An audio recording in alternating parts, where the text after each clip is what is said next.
हाँ, तो देखना स्टार्क आइंस्टीन ने क्या कहा। इन्होंने कहा, देखना क्या कहा, इन्होंने कहा कि केवल वे ही पदार्थ प्रकाश का अवशोषण करके, केवल वे ही अभिकारक अणु प्रकाश का अवशोषण करके बच्चों प्रोडक्ट में कन्वर्ट होंगे, केवल वे ही जो कि एच न्यू के बराबर ऊर्जा का अवशोषण करेंगे। समझ गए? यानी कि जब जब प्रकाश रासायनिक अभिक्रियाओं की बात करोगे आप, अब मैं कह रहा हूं ना प्रकाश रासायनिक अभिक्रिया, तुरंत दिमाग में आना चाहिए जो प्रकाश की उपस्थिति में संपन्न होंगी, जिन्हें पूरा करवाने के लिए प्रकाश की आवश्यकता होगी, वो कहलाएंगी कौन सी प्रकाश रासायनिक अभिक्रियाएं। तो देख ला मैंने क्या कहा कि केवल वे ही अभिकारक अणु उत्पाद में परिवर्तित होंगे जो एच न्यू के बराबर ऊष्मा का अवशोषण करेंगे, या उस प्रकाश, ऊष्मा नहीं सॉरी, प्रकाश का अवशोषण करेंगे, वो ही केवल किसमें परिवर्तित होंगे। अब इन्होंने बताया कितना प्रकाश का अवशोषण करें, कितना प्रकाश का अवशोषण करें और उत्पाद में परिवर्तित हो जाए। अब इसे रासायनिक तुल्यता का नियम क्यों कहते हैं ये भी समझ लो। इसे रासायनिक तुल्यता का नियम इसलिए कहते हैं, केवल एक ही अणु एक फोटोन का अवशोषण करके उत्पाद में, यानी कि एक अणु एक फोटोन, दो अणु दो फोटोन, तीन अणु तीन फोटोन, यानी कि जितने अणु उतने प्रकाश का क्या करेंगे अवशोषण। ये एच न्यू क्वांटिटी एक्चुअली में, H new quantity, new H बराबर क्या है, एच बराबर क्या है, एच बराबर प्लैंक कांस्टेंट 6.62 × 10⁻34 मीटर पर सेकंड। और ये क्या, न्यू प्रकाश की आवृत्ति, न्यू क्या है, प्रकाश की आवृत्ति। तो ध्यान रखना, केवल इन्होंने क्या बताया ने कि कोई ए है, ये एच न्यू के बराबर ऊर्जा का अवशोषण करे और किसमें परिवर्तित हो जाए, स्टार फॉर्म में, पोजीशन में परिवर्तित हो जाए, और ये स्टार किसमें परिवर्तित हो जाए, बी में चेंज हो जाए। ये पूरा प्रोसीजर स्टार्क आइंस्टीन के द्वारा दिया गया। केवल एक अणु एक फोटोन का अवशोषण करेगा, दो अणु दो फोटोन का अवशोषण करके सक्रिय अणु में होंगे, परिवर्तित होंगे। ये इसलिए क्या कहलाता है, रासायनिक तुल्यता का नियम भी कहते हैं।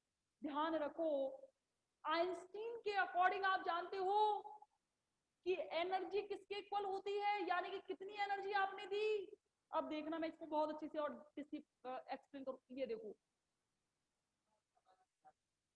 क्यों,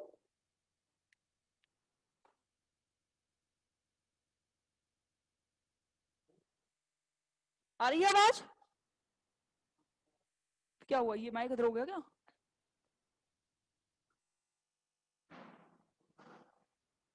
आ रही है ना आवाज?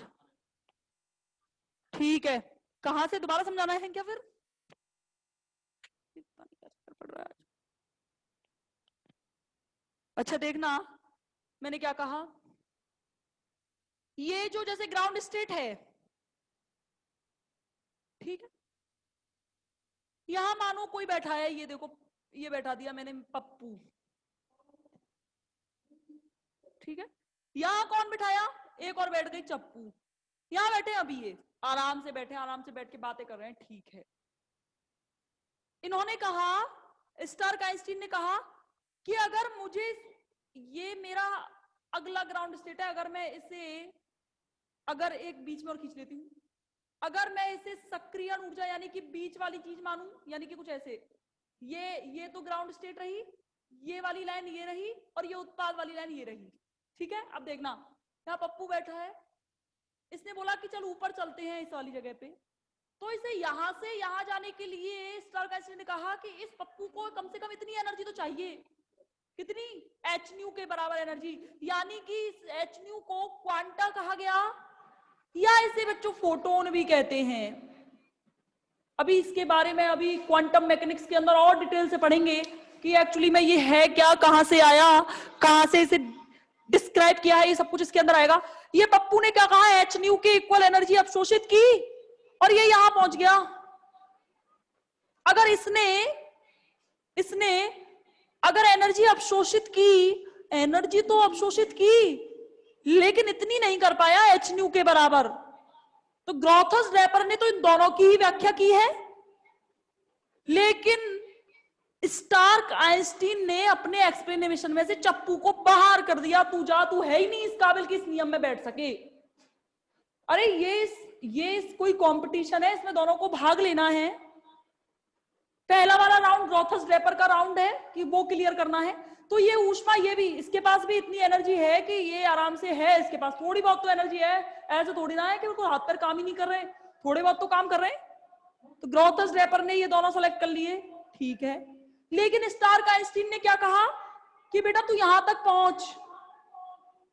तो ये यहां तक कैसे पहुंचे, तो यहां तक ये ऐसे पहुंचेगा कि इसके पास कम से कम नहीं तो इतनी एनर्जी तो है कि ये इसका अवशोषण करके कहां पहुंच जाएगा, यहां पर। और क्वांटम यील्ड के अंतर्गत जब हम पढ़ेंगे तो आप देखोगे ये इसके बाद भी उत्पाद में परिवर्तित नहीं होता है, लेकिन वो बात का टॉपिक है क्वांटम यील्ड जब पढ़ेंगे कि क्यों नहीं होता, क्या कारण रहे होंगे कि एच न्यू एनर्जी का अवशोषण करने के बाद भी कोई चीज उत्पाद में परिवर्तित नहीं हो पा रही। ध्यान रखना, एच न्यू एनर्जी का अवशोषण करके कोई अभिकारक यहां तो जरूर पहुंचेगा, ये भले ही उत्पाद में परिवर्तित हो या ना हो, इससे कोई फर्क नहीं पड़ेगा। यानी कि अगर मैं इसको 3 राउंड में कंपटीशन को मानूं तो पहला राउंड तो उसने पार कर लिया, दूसरे राउंड तक इस नियम के अकॉर्डिंग पहुंच जाएगा पप्पू, लेकिन ये वाला ये लास्ट में परिवर्तित करने के लिए उसे कुछ रूल्स फॉलो करने पड़ेंगे, जिसके बाद ये लास्ट में यहां पहुंचेगा। अब समझना, इसका एग्जांपल देखना। पोटेशियम परमैंगनेट का नाम तो सबने सुना है, टाइट्रेशन सबने किया है, गुलाबी गुलाबी कलर का एक विलियन सा होता है जिसे आप ब्यूरेट के अंदर भरते हो और उसका टाइट्रेशन के अकॉर्डिंग क्या करते हैं, टाइट्रेट करते हैं, अनुमापन। KMnO4 potassium permanganate. Potassium permanganate में यह बताया गया ये प्रकाश के एक भाग का तो अवशोषण करता है, प्रकाश के एक भाग का अवशोषण तो करता है, परंतु इनएक्टिव है, क्रियाशील नहीं है। क्या कोई बता सकता है ये कौन से नियम का फॉलो कर रहा है? ये ग्रॉथस ड्रैपर नियम का तो फॉलो कर रहा है, प्रकाश रसायन के फर्स्ट नियम को तो फॉलो कर रहा है, लेकिन सेकंड नियम को फॉलो नहीं कर पा रहा। क्यों? हो सकता है उसने एनर्जी अवशोषित तो की है पर एच न्यू के इक्वल नहीं है, और अगर एच न्यू के इक्वल नहीं है तो कैसे तो ये सक्रिय अणु इस बीच वाली स्टेज को पार कर पाएगा और कैसे तो उत्पाद में परिवर्तित होगा। यानी कि इन्होंने ये बताया ग्रॉथस ड्रैपर ने कि कम से कम इतनी एनर्जी तो चाहिए, कम से कम इतना प्रकाश का अवशोषण तो होना चाहिए कि ये सक्रिय अणु के रूप में परिवर्तित हो सके। एक अभिकारक अणु एक एच न्यू के बराबर प्रकाश का अवशोषण करके सक्रिय होता है। यानी कि अगर मैं कहूं कि पप्पू को, ये नहीं हो सकता पप्पू कहे कि मेरे पास एच न्यू है, चल तू भी चल ले मेरे साथ ऊपर, ऐसा नहीं हो सकता कि तेरे पास तेरी एनर्जी है एच न्यू के बराबर, तू पहुंच जा ऊपर। लेकिन अगर ये इसके पास नहीं है एच न्यू के बराबर एनर्जी तो ये नहीं जा पाएगा, ये यहीं रह जाएगा। यानी कि एक, और इस एच न्यू जो ये होता है ये प्रकाश का बंडल कहलाता है। यानी कि एक प्रकाश के बंडल में कितनी एनर्जी होनी चाहिए, एच न्यू के बराबर एनर्जी होनी चाहिए। इस एक बंडल को क्वांटा कहते हैं। जब आप मतलब प्रकाश, आपने बहुत जगह पढ़ा होगा प्रकाश के पैकेट, प्रकाश के बंडल, वो प्रकाश के बंडल एक क्वांटा के बराबर एनर्जी होती है। इसे आप क्वांटा कह लो या फोटोन कह लो। तो एनर्जी देखना, एनर्जी कितनी चाहिए एक अणु को, एक अणु को बच्चों एनर्जी कितनी चाहिए, E बराबर एच न्यू के बराबर। यानी कि आइंस्टीन के अकॉर्डिंग E बराबर एच न्यू के बराबर एनर्जी चाहिए या नहीं चाहिए। ये माना एक अणु है और मानो आवोगाद्रो संख्या के बराबर मेरे पास अणु है, तो ये क्या हो जाएगा, E बराबर NH होगा या नहीं। अगर मैं इसे कैपिटल N को 1 मोल कर दूं तो यहां से 1 मोल ही तो है ये N बराबर, तो E बराबर यहां से क्या आ जाएगा H न्यू। यानी कि एक ऐसा पदार्थ जिसकी मात्रा 1 मोल के बराबर हो उसके लिए प्रकाश को अवशोषित करने के लिए ऊर्जा कितनी चाहिए? E बराबर एच न्यू। और इस एक मोल पदार्थ को सक्रिय अणु में परिवर्तित होने के लिए आवश्यक ऊर्जा एक आइंस्टाइन के नाम से जानी जाती है। एक आइंस्टाइन के नाम से जानी जाती है। ये होता है कौन सा नियम? स्टार्क आइंस्टीन का नियम। स्टार्क आइंस्टीन का नियम होता है। नहीं आया हो समझ में तो दोबारा बताऊं, वैसे आ गया होगा, बहुत अच्छे से एग्जांपल से समझाया है मैंने। बताओ आ गया? दो चीजों में चला लगा, आगे पीछे चल रही है। चले आगे। कौन है? सिंह है कोई एक बार और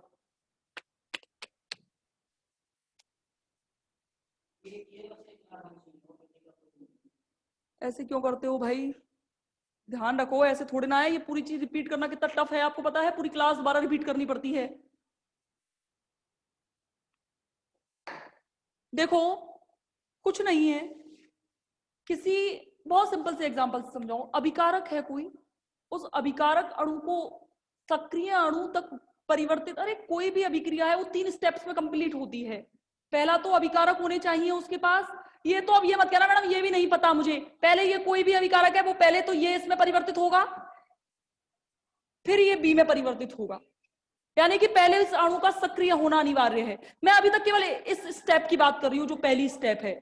ये पहली स्टेप पर ही दोनों नियम दिए गए हैं, ग्रोथस ड्रेपर का नियम और स्टार्क आइंस्टीन का नियम। ग्रोथस ड्रेपर ने तो ये कहा कि पूरी की पूरी एनर्जी जो जो अवशोषित करेगा, हम केवल वही पूरी की पूरी एनर्जी जो अवशोषित की जाएगी वो पूरी की पूरी रासायनिक परिवर्तन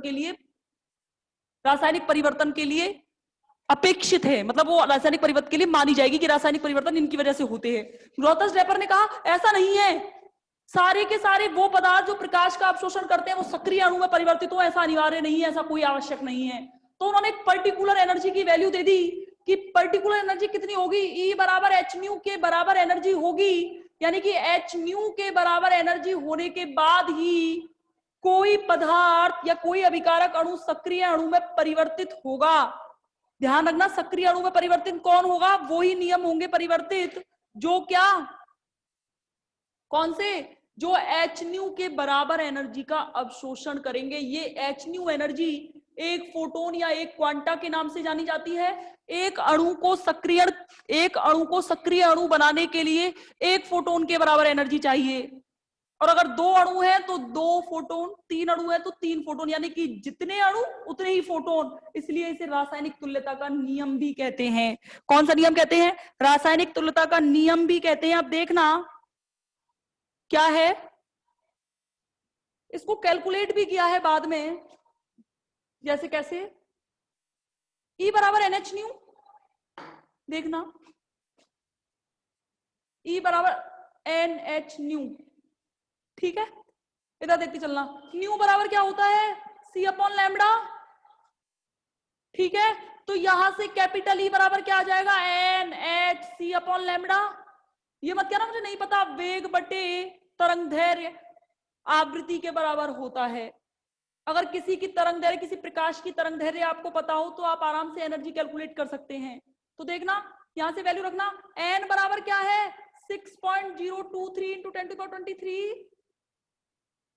h क्या है? प्लांक कांस्टेंट 6.62 इंटू 10⁻⁻34 मीटर पर सेकेंड। और c बराबर क्या है? 3 इंटू 10⁸ या -10 दे रखा है बुक में, या 8 दे रखा होगा, माइनस के 27 23, हाँ 10⁻10 में दे रखा है। आप 10⁸ में रखो इसे, कैसे भी सॉल्व कर लो। ये प्रकाश का वेग है, ये प्लांक कांस्टेंट है, ये अवोगाद्रो नंबर है, सारे मान यहां रखिए।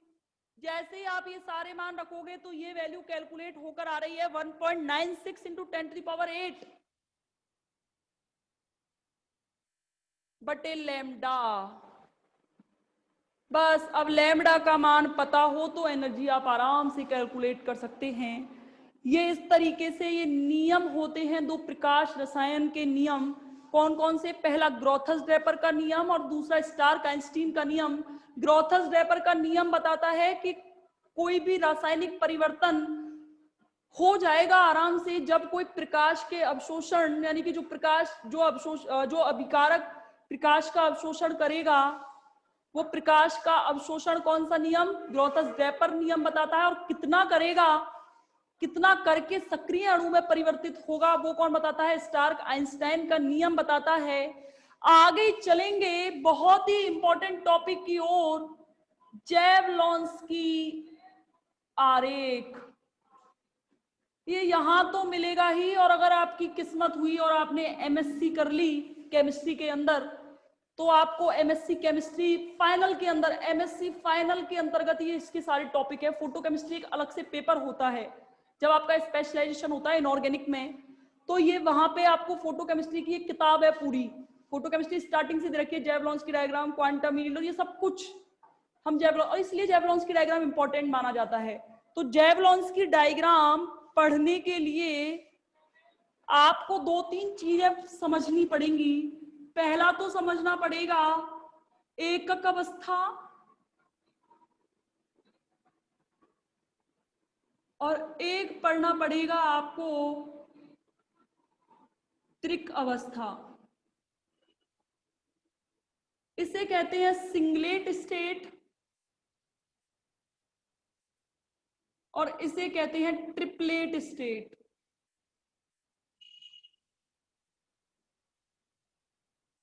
एक चीज ध्यान रखो, ये आना बहुत ज्यादा जरूरी है। अगर आपको ये दोनों अवस्थाओं के बारे में पता नहीं चला तो आप कुछ नहीं कर पाएंगे। इसमें 2-3 चीजें और पढ़ेंगे, एक पढ़ेंगे आईसी, एक पढ़ेंगे आईएससी, एक पढ़ेंगे स्फुरदीप्ति, और एक पढ़ेंगे प्रतिदीप्ति, फ्लोरिसेंस और फॉस्फोरिसेंस। ये ध्यान रखना, ये पर्टिकुलर ये क्वेश्चन पूरा भी आता है, और कभी कभी ये दोनों पूछ लेता है, कभी कभी ये दोनों भी पूछ लेता है। क्या कहा मैंने, कभी कभी ये दोनों अलग से पूछ लेगा, कभी कभी इन दोनों के बारे में पूछ लेता है, कभी कभी पूरा जेवलॉन्स्की डायग्राम दे देता है। डायग्राम समझ में आ गया तो सब समझ में आ गया, कहीं कोई दिक्कत ही नहीं है। एकक अवस्था कहने का मतलब क्या है, एकक अवस्था कहने का मतलब होता है किसी भी चीज की स्टेट निकालने के लिए आपको ये करना पड़ता है 2s+1 की वैल्यू निकालनी होती है। 2s+1 का मतलब समझना, ये माना ये एक कक्ष है, एक कक्ष में आपको पता है कितने इलेक्ट्रॉन आ सकते हैं, 2, वो भी कैसे, ऐसे क्रॉसिंग में होने चाहिए, एक ऊपर एक नीचे, पता है ना, ये ज्यादा स्टेबल है बजाय इसके। ये बात क्या ना, ये भी नहीं पता, ये तो पता है। अब देखना यहां से s की वैल्यू कैसे निकाली जाएगी, देख लो s की वैल्यू ऐसे निकाली जाएगी, यहां पे ये s क्या है, ये ऊपर की वैल्यू क्या है, चक्रण क्वांटम संख्या है, इसका वैल्यू +½ और इसकी वैल्यू क्या होगी, -½ होगी या नहीं होगी, यानी कि +½ -½ s बराबर क्या आ गया, 0, यानी कि 2s+1 का मान क्या आ गया, केवल 1। ऐसी स्टेट जिसके अंदर इलेक्ट्रॉन्स इस पोजीशन में होंगे उसे कहेंगे सिंगलेट पोजीशन, इसे S से रिप्रेजेंट करते हैं, कैपिटल S। और ट्रिपलेट स्टेट का मतलब समझना, ट्रिपलेट स्टेट का मतलब क्या है, मानो इलेक्ट्रॉन ऐसे ना होके इस पोजीशन में है, तो आप जरा गिनना, अब गिनो, S बराबर क्या आ गया, +½ मैडम और +½ यानी कि S की वैल्यू क्या आ गई, 1। S की वैल्यू जरा यहां रखना, 2 × 1 + 1 यानी कि ये क्या आ गया, 3, और ये इसलिए इसको ट्रिपलेट स्टेट कहते हैं। इसे T से रिप्रेजेंट करेंगे। मैं जेवलॉन्स्की डायग्राम के अंदर क्या क्या चीज कैसे कैसे रिप्रेजेंट की जाएगी। ये सिंगलेट अवस्था है, ग्राउंड सिंगलेट कैसे होगी, ऐसे। प्रथम उत्तेजित अवस्था सिंगलेट कैसे होगी, S1। द्वितीय उत्तेजित अवस्था सिंगलेट कैसे होगी, ऐसे। तृतीय कैसे होगी, S3। ऐसी ट्रिपलेट के अंदर देखना, प्रथम त्रिक अवस्था T1, द्वितीय त्रिक अवस्था T2 और तृतीय त्रिक अवस्था T3। पहले ये चीज समझ में आई कि नहीं आई कि T और S क्या है, सिंगलेट यानी कि एकक क्या है और त्रिक क्या है, ये चीज समझ में आई कि नहीं आई।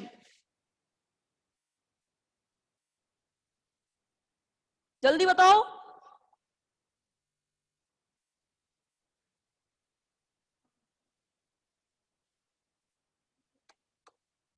पक आ गए?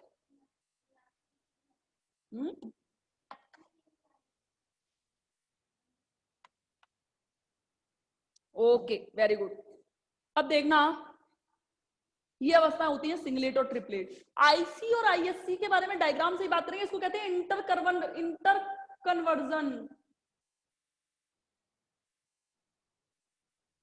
और आईएससी कहलाता है इंटर सिस्टम क्रॉसिंग।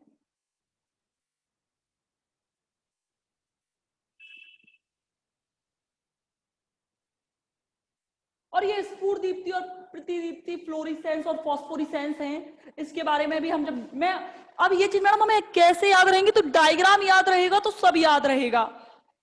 अगर आपको एक बार डायग्राम आ गया तो थ्योरी तो डेफिनेटली आ गई। अभी टाइम कितना बचा है मैडम मेरे पास क्लास के लिए?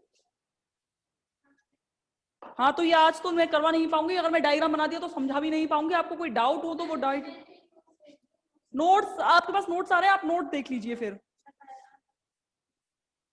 एक बार। ये हटाओ, ये हटा दो यदि।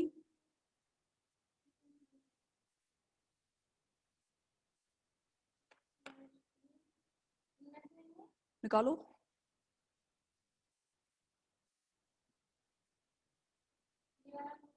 ना,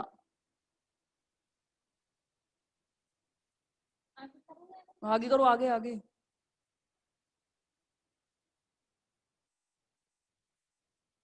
और आगे करो। ये तो भेज ही दिया था आपने कल। हाँ, ये हो गया। ये वाला पेज भेज दो। हाँ, ये वाला पेज आप लोग स्क्रीनशॉट ले लीजिए फटाफट से। दोनों अभिक्रियाओं में डिफरेंस है ये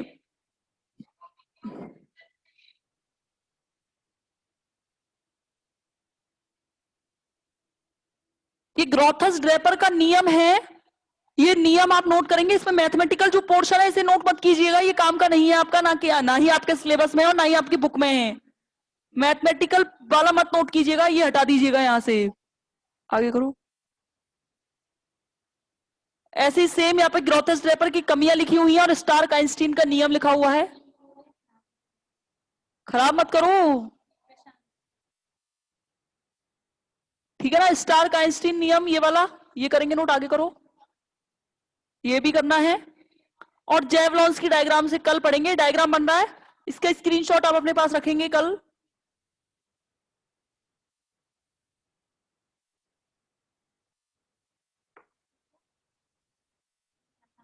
ठीक है, बस यहां से हटा दिए, हटा रही है आप। आ गए ना सबके पास नोट्स?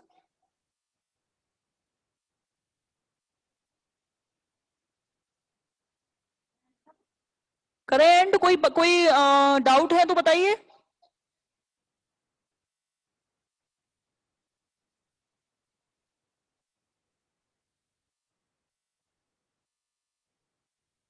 ये देखो 45 स्टूडेंट अटेंड कर रहे हैं, 46।